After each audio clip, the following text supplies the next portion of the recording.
Over the past several months, I've held a series of meetings with my economic team on the outlook for the U.S. economy. And before I left for the Middle East, I directed them to conduct a thorough assessment of our economic condition, consult with members of Congress, and provide me with their recommendations about any actions we might need to take.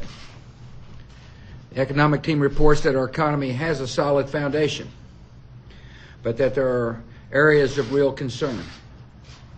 The economy is still creating jobs, though at a reduced pace. Consumer spending is still growing, but the housing market is declining. Business investment and exports are still rising, but the cost of imported oil has increased. My administration has been watching our economy carefully. My advisors and many outside experts expect that our economy will continue to grow over the coming year, but at a slower rate than we have enjoyed for the past few years. And there is a risk of a downturn. Continued instability in the housing and financial markets could cause additional harm to our overall economy and put our growth and job creation in jeopardy. In recent months, we've taken steps to shore up the housing market, including measures to help struggling homeowners avoid foreclosure and to keep their homes.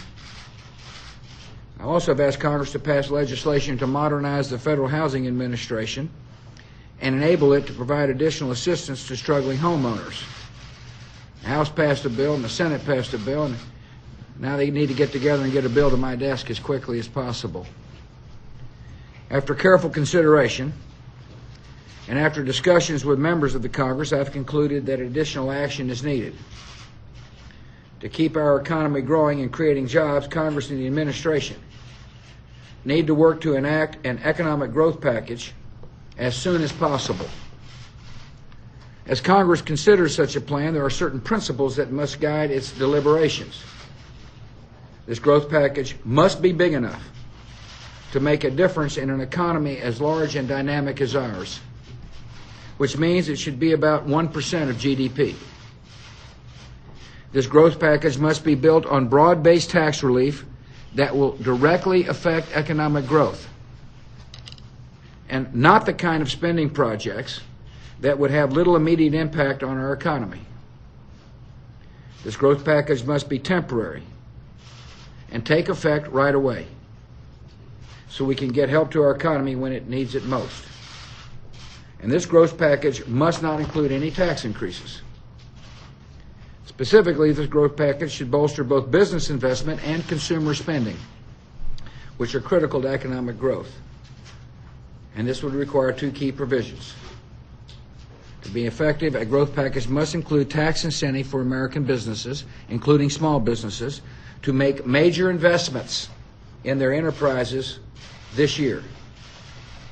Giving them an incentive to invest now will encourage business owners to expand their operations, create new and inject new energy into our economy in the process. To be effective, a growth package must also include direct and rapid income tax relief for the American people. Americans could use this money as they see fit to help meet their monthly bills, cover higher costs at the gas pump, or pay for other basic necessities. Letting Americans keep more of their own money should increase consumer spending and lift our economy at a time when people otherwise might spend less. Yesterday, I spoke to members of the congressional leadership from both political parties. They shared with me their thoughts on the best way forward, and I was encouraged by those discussions, and I believe there is enough broad consensus that we can come up with a package that can be approved with bipartisan support. I've asked Treasury Secretary Hank Paulson to lead my administration's efforts to forge an agreement with Congress so that we can deliver this needed boost to our economy as quickly as possible. Passing a new growth package is our most pressing economic priority. When that is done, Congress must turn to the most important economic priority for our country, and that's making sure the tax relief that is now in place is not taken away. A source of uncertainty in our economy is that this tax relief is set to expire at the end of 2010. Unless Congress acts, the American people will face massive tax increases in less than 3 years. The marriage penalty will make a comeback. The child tax credit will be cut in half. The death tax will come back to life, and tax rates will go up on regular income, capital gains, and dividends. This tax increase would put jobs and economic growth at risk, and Congress has a responsibility to keep that from happening. So it's critical that Congress make this tax relief permanent. We're in the midst of a challenging period, and I know that Americans are concerned about their economic future. But our economy has seen challenging times before, and it is resilient. In a vibrant economy, markets rise and decline. We cannot change that fundamental dynamic. As a matter of fact, eliminating risk altogether would also eliminate the innovation and productivity that drives the creations of jobs and wealth in America. Yet there are also times when swift and temporary actions can help ensure that inevitable market adjustments do not undermine the health of the broader economy. This is such a moment. By passing an effective growth package quickly, we can provide a shot in the arm to keep a fundamentally strong economy healthy. And it will help keep economic sectors that are going through adjustments, such as the housing market, from adversely affecting other parts of our economy.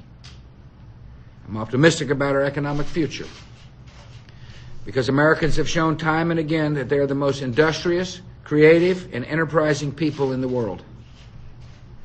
That's what has made our economy strong, and that is what will make us stronger in the challenging times ahead.